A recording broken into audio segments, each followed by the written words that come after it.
साथीहरू तपाईहरुलाई चाहिँ एउटा एप म तपाईहरुलाई दिन्छु हैन। तपाईहरुको एप चाहिँ कस्तो हुन्छ भने ठ्याक्क तपाईले यहाँ दुईटा लेन्सहरु एकैचोटी काम गरिरहेछ के।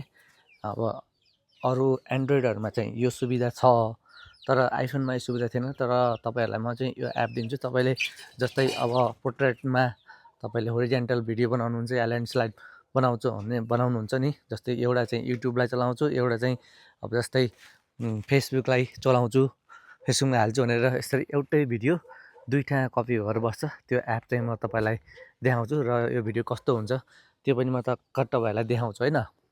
अनि यो सजिलो भयो के। अनि अपलोड गर्ने बेला ठ्याक्क दुई ठाउँमा अपलोड गर्न पर्यो के। हामीलाई दुईटा क्यामेराको आवश्यकता परेन। एकदम दामी लाग्यो मलाई यो एप। म तपाईलाई देखाउँछु। अब यसलाई रेकर्ड भएको भइसक्यो हैन। अनि त्यसपछि अब हेर्नुस् है। अब यो रेकर्ड भएको यहाँ आयो। अब यो अघि गरेको रेकर्ड एउटा चाहिँ यो फेसबुकको लागि पोर्ट्रेटमा भयो हैन। अनि यो चाहिँ यो ल्यान्डस्लाइड यो तपाईको युट्युबमा तपाईले युज गर्न सक्नुहुन्छ यो भिडियोहरु। अनि यस्तो सजिलो हो के। अनि एपको नाम छ यो चाहिँ ड्युअल सुट भन्ने चाहिँ यो एप छ। तपाईले डाउनलोड गर्न सक्नुहुन्छ र तपाईलाई एकदमै काम लाग्न सक्छ है। यो चाहिँ तपाईहरुको लागि जो कन्टेन्ट क्रिएटर हुनुहुन्छ उहाँहरुलाई।